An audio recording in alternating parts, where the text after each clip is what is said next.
Hey guys, tonight we're going to take a very slow, very gentle tumble back in time, all the way to the dusty, sun-drenched banks of the Nile River, into the peculiar daily life of ancient Egypt. Imagine, if you will, the relentless sun beating down, the scent of baking bread mingling with the faint, earthy aroma of the river. You're standing in sandals, perhaps even barefoot, on hot, packed earth, surrounded by mud brick homes and the murmuring sounds of a civilization that hummed along for thousands of years. It's a world utterly foreign, yet built on the same basic human needs as our own. You'd find yourself navigating bustling markets, perhaps haggling for a handful of dates, or maybe just trying to figure out which god to placate before you step outside. And let's be honest, you probably wouldn't survive a week without a native tour guide, especially when it comes to the medical practices. But we'll get to that later. So, before you get comfortable, take a moment to like the video and subscribe, but only if you genuinely enjoy what I do here. If you're drifting off already, feel free to just let the gentle drone of history lull you further. I'd love to know where you're listening from tonight, and what time it is for you. Drop it in the comments below if you're awake enough. Now, dim the lights, maybe turn on a fan for that soft background hum, and let's ease into tonight's journey together. You find yourself arriving, not with a bang, but with the soft rustle of linen against bare skin, a common sound in ancient Egypt. Your first impression, beyond the heat, is likely the sheer constancy of the Nile. This river, for the ancient Egyptians, wasn't just a water source. It was everything. It dictated their calendar, their agriculture, their very way of life. Without its annual inundation, their civilization wouldn't have existed. This is a mainstream historical fact, taught in every introductory history class, yet its pervasive impact on daily life is often overlooked. Think about it. Every meal, every garment, every brick, every journey was inextricably linked to the river's rhythm. You might wake up to the sounds of a water carrier's rhythmic slosh, or the creak of a shadoof lifting water for irrigation. Now, picture this quirky tidbit. The Egyptians were incredibly meticulous record keepers, not just for grand pharaonic decrees, but for the mundane. You might encounter a scribe diligently logging the exact number of loaves delivered to a temple, or perhaps even documenting a neighbor's complaint about a runaway goose. There's evidence of detailed accounting for everything from beer rations to the number of bricks used in a construction project. It's almost as if they foresaw future historians trying to reconstruct their lives from fragmented papyrus. And honestly, for a civilization that lasted over 3,000 years, that level of bureaucratic dedication is quite impressive. Or perhaps just incredibly boring. Imagine having to itemize every single date you picked from a tree. Truly sleep-inducing detail. One scholarly debate that still keeps Egyptologists up at night, which is ironic given our goal here, is the exact nature of ancient Egyptian social mobility. Could a farmer's son truly rise to become a high-ranking official? Or was society rigidly stratified? While the general consensus leans towards a relatively stable, hierarchical structure, there are tantalizing examples of individuals from humble beginnings achieving significant power, usually through literacy and scribal skills. Was it genuinely meritocratic in isolated instances, or merely the exception that proves the rule? Historians still argue whether these anecdotes represent true upward mobility, or simply rare instances of royal patronage. You, as a new arrival, would certainly feel the weight of your perceived social standing almost immediately. Are you a common laborer, destined for the fields? Or do you possess a hidden talent that might catch the eye of a temple priest? Your initial hours in this ancient land would certainly impress upon you the vast difference in comforts, expectations, and even life expectancy, depending on where you landed in the social pecking order. Don't worry too much about it though, you're just visiting, for now.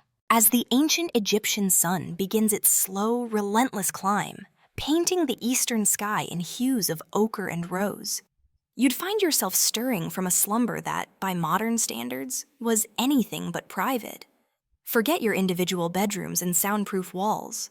Life in ancient Egypt was a communal affair, right from the moment you woke up. You might have slept on a simple mat on the floor, perhaps with a wooden headrest. An ergonomic marvel designed to keep your wig, if you had one, pristine, though possibly less comfortable than your softest pillow. The sounds of your family, perhaps even extended family, beginning their day would be your alarm clock, the rustle of straw, the soft murmuring of voices, the clinking of pottery. No snooze button here, just the immediate demands of a new day. The morning ritual, for most Egyptians, was refreshingly simple. You wouldn't be queuing for the bathroom. Instead, a basin of water, perhaps brought from the Nile or a local well, would be sufficient for a quick splash. Hygiene was important, but not in the way we conceive of it today. Full immersion baths were more of a luxury for the elite. For you, a commoner, a quick rinse would suffice, followed by the application of some simple oils to protect your skin from the harsh, dry climate. Nature's own moisturizer and insect repellent rolled into one. Mainstream history tells us that ancient Egyptians were surprisingly clean for their time, often bathing daily, which certainly sets them apart from some of their European counterparts centuries later. You wouldn't find yourself surrounded by a stench in ancient Thebes, quite like you might in medieval London, for instance. Now for a quirky tidbit about morning routines. Imagine trying to brush your teeth without toothpaste or a modern toothbrush. The ancient Egyptians had a solution, albeit a rather abrasive one. They used a tooth powder made from ingredients like ox hooves, eggshells, pumice, and myrrh. You'd rub this gritty concoction on your teeth with your finger or a chewing stick. It certainly sounds like it would get the job done, perhaps at the expense of your enamel. On the bright side, at least bad breath was a common enemy they tried to conquer, even if their methods involved pulverized animal parts. It truly makes you appreciate your minty fresh paste, doesn't it? Just imagine the delightful morning breath after a hearty meal of onions and lentils. After a basic wash, your next step would be donning your daily attire. For most, this meant a simple tunic of white linen, cool, breathable, and practical for the climate. Wealthier individuals might have more elaborate pleated garments, but the simplicity of linen was king. You'd fasten it with a sash, perhaps, and you're ready for the day. Footwear? Often optional. Many walked barefoot, especially if you were a farmer or laborer. Sandals were common, but largely for protection from hot sand or sharp stones. Imagine walking miles across uneven terrain with nothing but a flimsy woven sandal to protect your feet. Your pedicurist would have a field day. One open scholarly debate concerns the precise role of sunlight in their waking rituals and daily schedules. While it's clear the sun dictated their working hours, historians still argue whether the alignment of temples and certain religious practices were primarily pragmatic, following the solar cycle for agricultural purposes, or if they held a deeper, almost mystical significance that permeated every aspect of their waking lives. Were they simply rising with the sun because it was practical? Or was it a daily act of reverence, a cosmic alignment with the very forces that sustained them? You might feel that connection yourself as the warmth of the first rays touches your skin, signaling the start of another demanding, yet oddly predictable day in the land of the pharaohs. With the sun now properly above the horizon and your basic morning ablutions complete, your thoughts would inevitably turn to the most fundamental of human needs: food. In ancient Egypt, the concept of a lavish, multi-course breakfast, as we know it, simply didn't exist for the vast majority of the population. Your morning meal, if it was a distinct meal at all, would likely be a continuation of the day's staple, bread and beer. Yes, beer for breakfast. But before you imagine cracking open a cold one at 7 a.m., remember that ancient Egyptian beer was very different from what you'd find in your fridge. It was a thick, nutritious, almost porridge-like substance, low in alcohol and packed with calories, more like a liquid bread than a recreational beverage. It was so fundamental, it was often used as a form of payment. Imagine getting paid in beer. Sounds like a Friday night, but for them, it was just Tuesday. The preparation of bread was an elaborate and constant process. You might hear the rhythmic thud of grains being ground in your village, or perhaps even in your own home if you were part of a household responsible for baking. The primary grain was emmer wheat, a hardy ancient variety, and also barley. These grains were meticulously processed, quinaz, often by hand, using cornstones. 2 large stones, 1 stationary, 1 rotated on top, to crush the kernels into flour. It was backbreaking work, and the resulting flour was far from refined. Mainstream historical fact: Egyptian bread was notoriously gritty. Because of the primitive grinding techniques, tiny particles of sand and stone often made their way into the flour, which meant that the average ancient Egyptian probably suffered from significant tooth wear and dental issues throughout their lives. Your dentist would faint at the sight. Now, for a quirky tidbit, to add a bit of flavor and sustenance to their basic bread, Egyptians often mixed in various ingredients. It wasn't always just plain flour and water. You might find loaves fortified with dates, honey, or even fats to make them richer. For a sweeter treat, figs were a popular addition. Imagine biting into a hunk of bread, expecting plain, and instead getting a burst of figgy sweetness. It's almost like a very, very rustic fruitcake. Sometimes they even added small amounts of leavening, likely from leftover beer fermentation, to make the bread rise, though flatbreads were also common. The variety wasn't endless, but it was enough to keep things, well, not too boring. Beer, as mentioned, was more a food than a drink. It provided essential calories and nutrients, especially important for the working classes and those engaged in heavy labor. The brewing process was somewhat crude, involving soaking bread loaves, often partially baked, in water, allowing them to ferment in large vats. The result was a thick, cloudy beverage that likely varied wildly in quality and taste depending on who brewed it and how. You wouldn't find consistent quality control or specific brands advertised, though I'm sure local favorites existed. Historians still argue whether the widespread consumption of beer served as a crucial source of hydration in a land where clean drinking water from the Nile could be questionable, with the fermentation process killing off harmful bacteria, or if its nutritional value was the primary driver of its ubiquity. Was it a primitive form of water purification, or simply an efficient way to consume calories? It's a debate that's definitely less palatable than the idea of a cold beer on a hot day. Your meals would be simple, likely eaten with your hands, perhaps tearing off pieces of bread and dipping them into a communal bowl of stew or vegetables. Meat was a luxury, primarily for the wealthy, or for special occasions and religious festivals. So don't expect a juicy steak for lunch.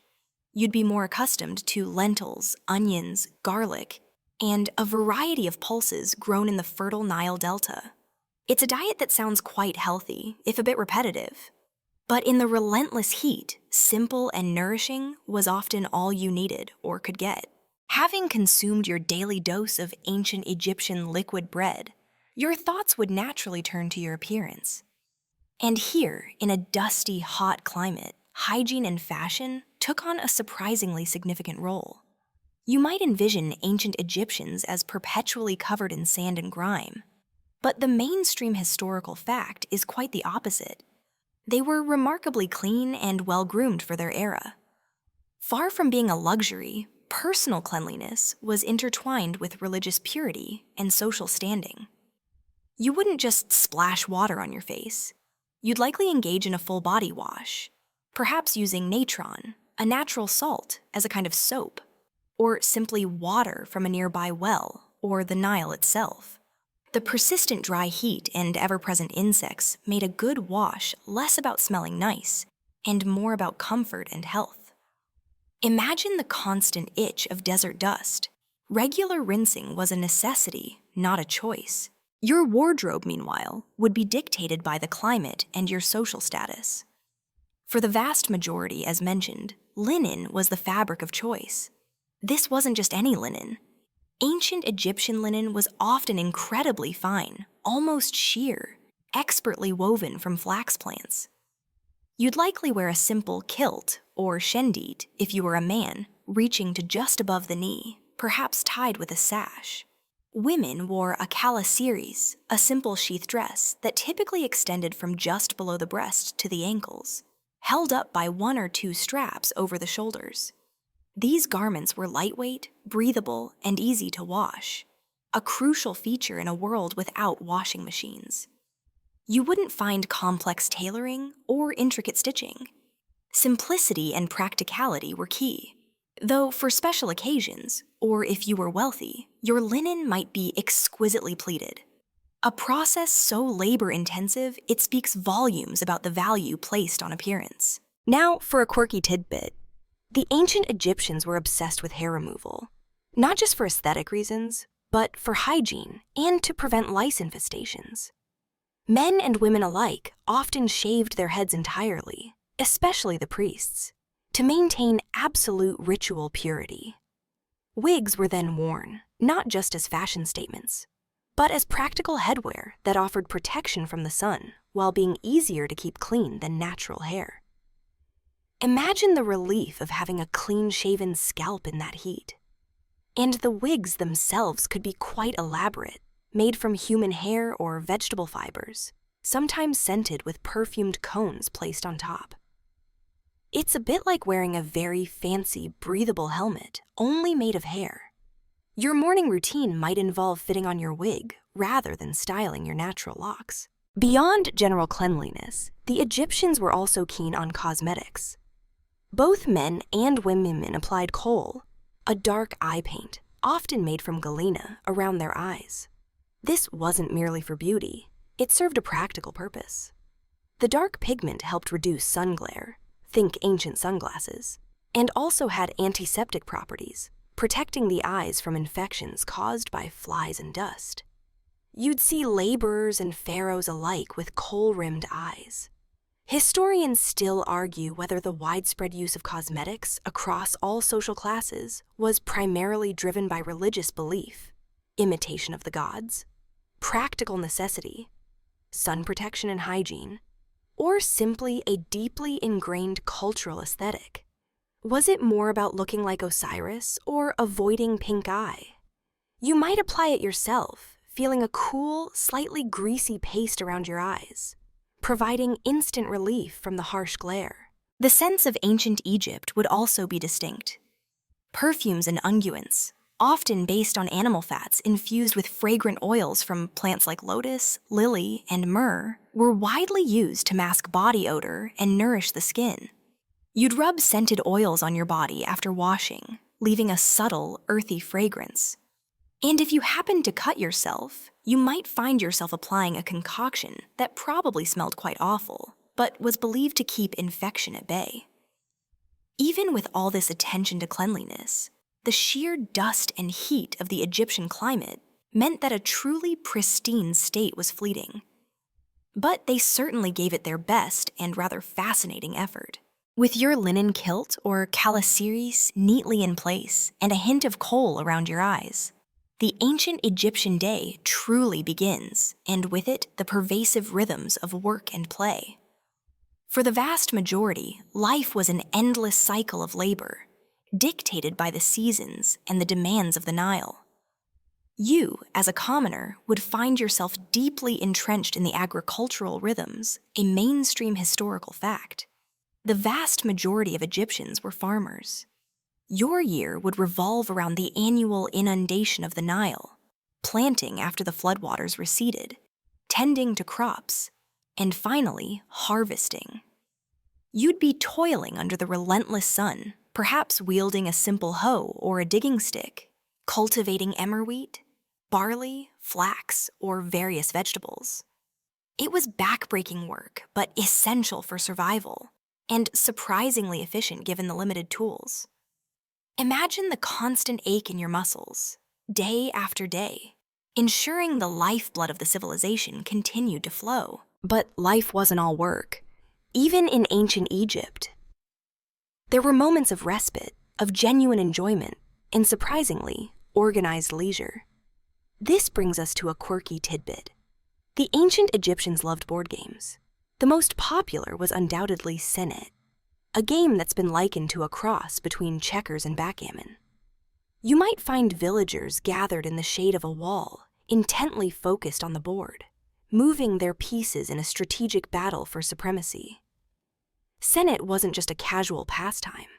It had deep religious significance, often representing the journey of the soul through the underworld. So, while you're trying to win, you're also symbolically preparing for your own afterlife. No pressure. There was also a game called Mihen, or the snake game, played on a spiral board resembling a coiled snake. Imagine sitting down to a board game where every move has a cosmic implication. It truly puts your competitive Scrabble nights into perspective, doesn't it? Beyond board games, Egyptians enjoyed various forms of entertainment. Music and dancing were popular, often performed at festivals or private gatherings, which we'll delve into more later. For the elite, hunting and fishing were common pastimes, not just for sustenance, but as sporting activities. You might see a nobleman in a papyrus boat, expertly navigating the marshes, spearing fish, or bringing down fowl with a throwing stick. It was a chance to escape the formal confines of court life and embrace the wilder aspects of their natural world. However, the nature of daily work varied significantly depending on your social standing. If you were a scribe, your work involved painstaking hours copying texts, drafting letters, and managing temple or state accounts. Your tools would be a reed pen, a palette, and papyrus, and your days would be spent hunched over documents, ensuring the smooth flow of bureaucracy. Imagine the quiet intensity, the careful strokes of your pen, knowing that a single mistake could have significant consequences. For a craftsman, your days would be spent in workshops, shaping pottery, carving stone, or working metals, each profession demanding a unique set of skills and years of apprenticeship. Historians still argue whether the concept of a work-life balance existed for the average Egyptian laborer, or if their lives were simply a continuous cycle of survival and procreation. While evidence points to frequent religious festivals and periods of rest mandated by the calendar, the sheer physical demands of their agricultural lifestyle suggest that leisure time, particularly for the lowest classes, was likely scarce and highly valued. Was there genuine downtime, or was it simply a pause between bouts of necessity? You, as an observer, might notice moments of quiet joy, a shared meal, a storytelling session, a game of Senet. Moments that, despite the hardship, provided a crucial antidote to the relentless toil under the Egyptian sun. As the sun climbs higher, casting long shadows across the landscape, your attention shifts from the fields and workshops to the very fabric of ancient Egyptian society, their homes and hearths. What did an ancient Egyptian house actually look like? And what comforts did it offer? Forget grand pyramids or elaborate temples. The vast majority of Egyptians lived in surprisingly humble dwellings, a mainstream historical fact that often gets overshadowed by the monumental achievements. These homes were almost universally constructed from mud brick, a remarkably effective material for the climate. Mud bricks, made from Nile mud mixed with straw and left to dry in the sun, were excellent insulators, keeping the interiors cool during the scorching days and relatively warm during the chillier nights. You'd step inside and immediately feel a noticeable drop in temperature, a welcome relief from the relentless sun. These mud brick homes were often clustered together in towns and villages, sometimes sharing walls, creating a dense, organic urban fabric. For the common person, a house might consist of just a few rooms, a main living area, a sleeping chamber, and perhaps a small kitchen area or courtyard. Wealthier homes would naturally be larger, perhaps 2 or 3 stories, with more rooms, private courtyards, and even gardens. But the basic construction remained the same. You'd notice the thick walls, the flat roofs, often used for sleeping on hot nights or for storage, and the small, strategically placed windows designed to minimize heat entry while allowing some ventilation. Forget large, airy windows. These were more like vents, often placed high up. Now, for a quirky tidbit about ancient Egyptian homes. They often had very specific, almost ritualistic placements for certain household items. For instance, the hearth or cooking area wasn't always a central fireplace in the middle of a room. It could be a simple charcoal brazier or a dedicated niche in a courtyard, designed for baking bread or cooking stews. And storage was key. You'd see large ceramic jars, pithoi, for storing grains, water, beer, often sunk into the floor or placed in cool, shaded corners. Imagine trying to navigate your kitchen today without a fridge, relying entirely on clever storage and constant restocking. It certainly makes your weekly grocery run seem less daunting. Also, some houses, particularly wealthier ones, might have had small shrines or niches dedicated to household gods, where daily offerings and prayers would be made. Your living room might just as easily be a place of quiet worship. Furniture was sparse for most. You wouldn't find plush sofas or elaborate dining tables. Simplicity was the rule. Mats woven from reeds or palm fibers would serve as seating and bedding. Low tables, perhaps a stool or two, and storage chests for clothing and personal items would complete the picture. Imagine trying to live for millennia with just the bare essentials. It certainly puts our modern consumer habits into perspective. For the very wealthy, of course, finely carved wooden chairs, beds, and elaborate chests adorned with ivory or ebony were possible, reflecting their status. But even then, the emphasis was on functional elegance rather than excessive clutter. One open, scholarly debate revolves around the concept of privacy within ancient Egyptian homes, especially for commoners. Given the communal sleeping arrangements and the open nature of many domestic activities spilling into courtyards or even the street, historians still argue whether the modern notion of personal privacy existed or was even desired. Was the close proximity a necessity born of limited space? Or was it a deeply ingrained cultural preference for communal living? You might find yourself constantly aware of your neighbors, their sounds, their smells, their daily rhythms, becoming intrinsically linked with your own. There was likely little opportunity for quiet contemplation, save perhaps for the brief moments before sleep, or the very early hours before the entire village stirred.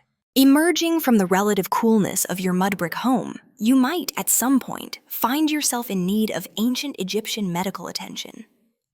And here, the world shifts from familiar daily routines to a fascinating, sometimes bewildering, blend of pragmatism and pure superstition. Medicine and magic were not separate disciplines in ancient Egypt. They were intimately intertwined, a mainstream historical fact well documented in papyri, like the Ebers Papyrus and Edwin Smith Papyrus. You wouldn't consult a doctor who didn't also dabble in incantations or amulets, and often the same individual might serve as both physician and priest. It was believed that illness could be caused by natural factors, but also by angry gods, malevolent spirits, or even curses. So, curing an ailment often required addressing both the physical symptoms and the unseen forces. Imagine trying to get a prescription for antibiotics while simultaneously performing an exorcism on your cough. Egyptian physicians, or SDNW, were remarkably specialized for their time. You might encounter an ophthalmologist, an eye doctor, a dentist, though their methods were rudimentary, or even a proctologist specializing in diseases of the anus. Yes, ancient Egyptian proctologists existed, which is a quirky tidbit that probably makes you grateful for modern medical advancements. They often operated with surprising surgical skill, particularly for external injuries like setting broken bones or treating wounds. The Edwin Smith Papyrus, for instance, details surgical procedures with a logical, observational approach, describing diagnoses, prognoses, and treatments without resorting to magic for external injuries. You'd find them examining wounds, palpating swellings, and even attempting to stitch cuts. However, once an illness moved internal or seemed mysterious, magic quickly became the dominant force. For internal ailments, or when a diagnosis was unclear, the treatments could become less conventional. You might be prescribed a remedy involving moldy bread, an early accidental form of penicillin perhaps, or the dung of various animals. Remember that crocodile dung sunscreen we hinted at? While that was more cosmetic, other animal excretions found their way into internal remedies. Imagine being told to ingest something made from a hippopotamus's fat or a fly's droppings. It certainly tests your faith in your physician. Historians still argue whether some of these seemingly bizarre ingredients had any actual medicinal properties, beyond a placebo effect, or if they were purely symbolic, designed to ward off malevolent forces through their unpleasantness. Was it early pharmacology, or just a very aggressive form of aversion therapy? Dental care, as you might recall from our discussion on gritty bread, was particularly challenging. While they had dentists, their primary treatment for severe toothache or infection was extraction. And without effective anesthetics, you can imagine the experience. You'd probably prefer a toothache. They also attempted to treat abscesses and jaw problems, sometimes with innovative techniques. For instance, there's evidence of rudimentary dental bridges made of gold wire binding teeth together. So while you might not have enjoyed the process, they were trying their best with the tools at hand. The Egyptians also had a deep understanding of herbs and plants, using many for their known medicinal properties. Opium poppy was used as a painkiller, and willow bark, containing salicylic acid, the active ingredient in aspirin, was used for inflammation. So it wasn't all magic and dung. There was a genuine empirical approach mixed in. You'd find a wide array of concoctions, poultices, and potions, all meticulously prepared, often with incantations whispered over them to enhance their efficacy. It was a holistic approach, where the physical body and the spiritual realm were inextricably linked, a testament to their profound belief system. Stepping out of the ancient Egyptian apothecary, you might notice something else scuttling or scurrying nearby. In this warm, fertile land, humans were never truly alone. They shared their homes and their lives with an astonishing array of creatures. This brings us to the fascinating realm of pets and pests, where some animals were revered companions, while others were a constant, nagging nuisance. A mainstream historical fact: ancient Egyptians had a profound connection with animals, domesticating many and even deifying others.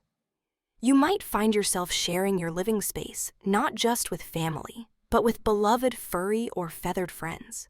Cats, for instance, held a particularly sacred place in Egyptian society. They were adored not just as pets, but also for their invaluable role in controlling rodents and snakes, protecting precious grain stores.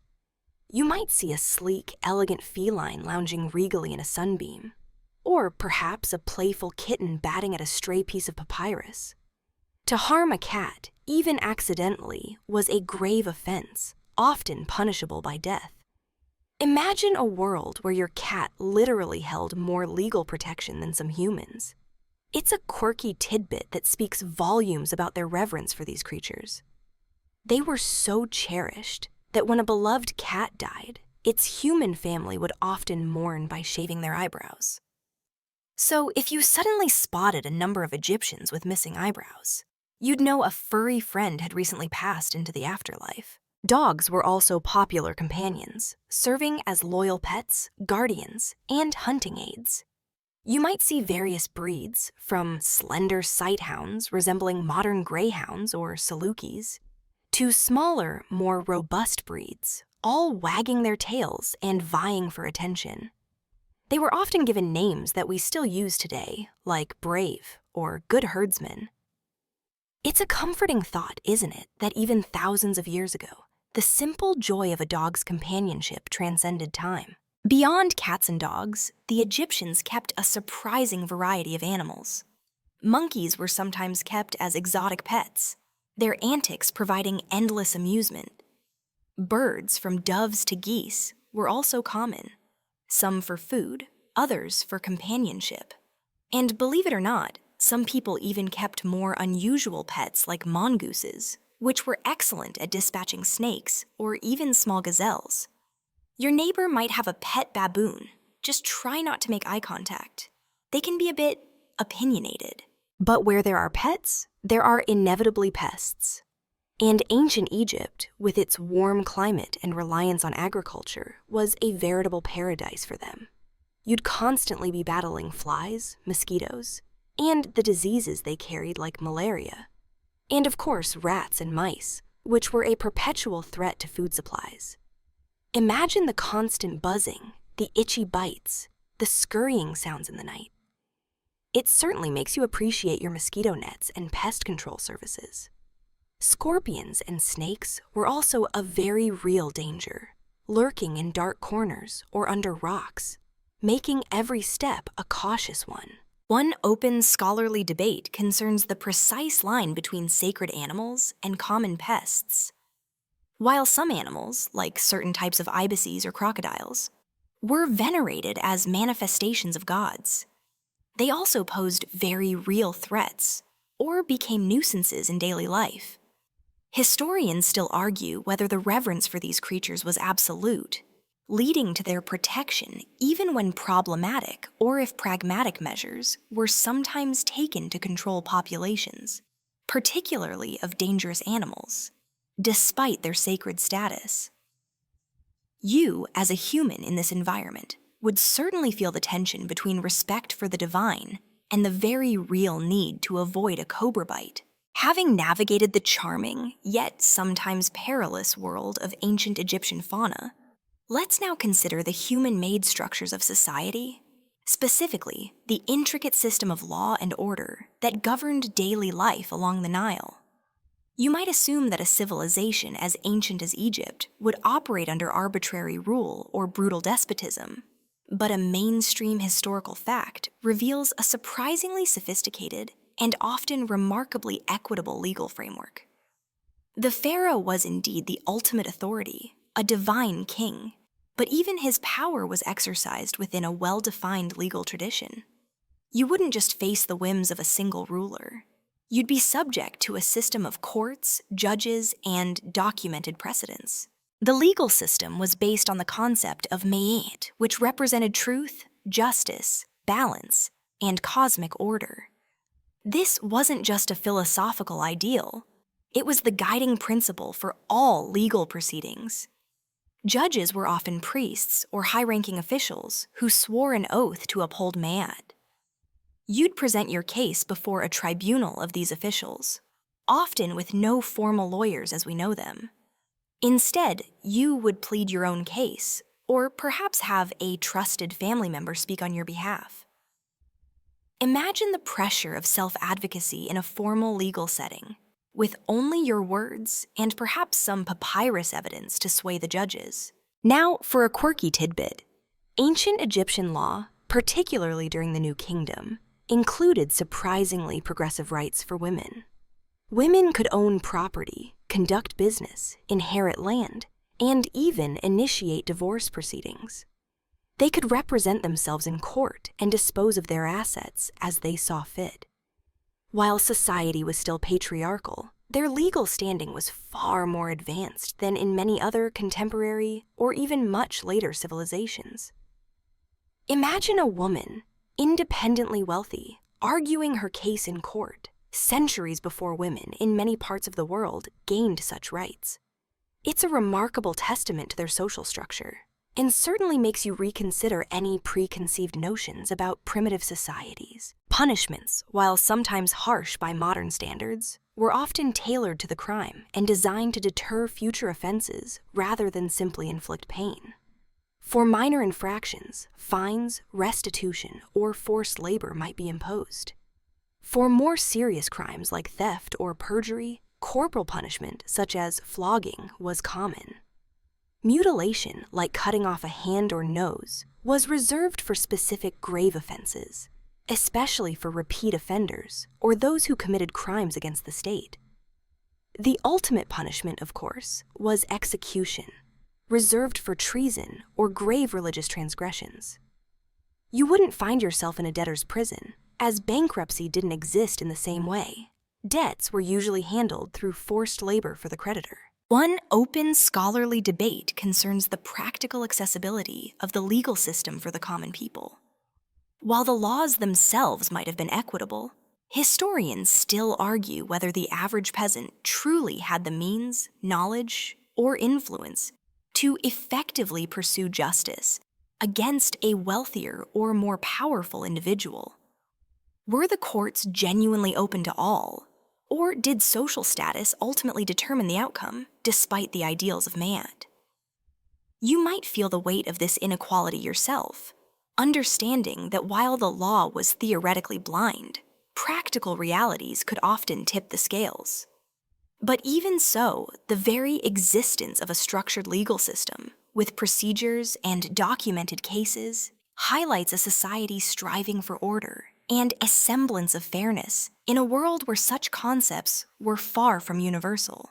Having navigated the surprisingly complex legal landscape of ancient Egypt, let's now turn our attention to the pathways of knowledge and the very specific skill set that could elevate you within society: education and scribes. In a civilization that relied so heavily on administration, record-keeping, and monumental building projects, literacy was not just a convenience, it was power. A mainstream historical fact is that scribes held an incredibly respected and influential position in ancient Egyptian society, bridging the gap between the illiterate masses and the ruling elite.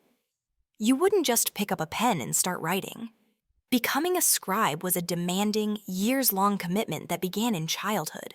Imagine a young you, perhaps around 5 years old, being enrolled in a scribe school, likely attached to a temple or a government institution. Your classroom would be a bustling, noisy place, filled with other boys. Girls rarely had this opportunity, though it wasn't strictly forbidden for noblewomen. Your primary tools would be a wooden writing board covered with a thin layer of plaster, a palette with cakes of red and black ink, and reed pens. No iPads here, just raw focus and endless repetition. You'd spend your days painstakingly copying texts, starting with simple words and gradually progressing to more complex literary works, administrative documents, and even legal contracts. The emphasis was on meticulous accuracy and legible handwriting.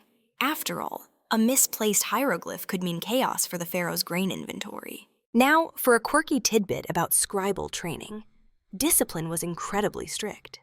Corporal punishment was a common teaching method.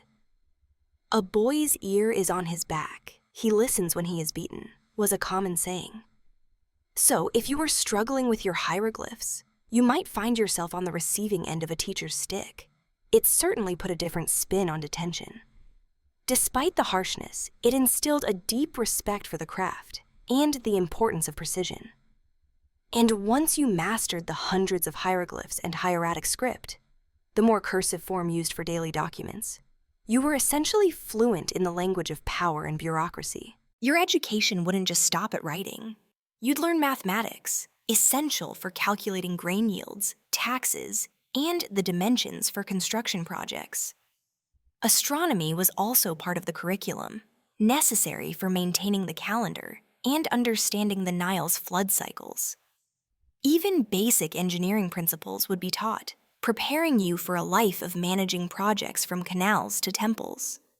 You were being molded into a versatile administrator, capable of handling everything from a land dispute to coordinating stone shipments for a pyramid. One open scholarly debate among Egyptologists concerns the extent of specialized knowledge held by scribes versus priests in more complex religious and scientific texts. While scribes were undoubtedly the backbone of administration, historians still argue whether the most esoteric knowledge, particularly in areas like advanced astronomy, medicine, or the philosophical underpinnings of religious texts resided exclusively within the priestly class, or if high-ranking scribes also had access to and expertise in these specialized fields. Was the knowledge truly compartmentalized, or was there significant overlap and a fluid exchange between these educated elites? You, as a young scribe, would certainly aspire to climb the ranks, knowing that each step brought you closer to greater understanding and influence in a society built on the written word. It's enough to make you consider a career change, perhaps to an ancient Egyptian accountant,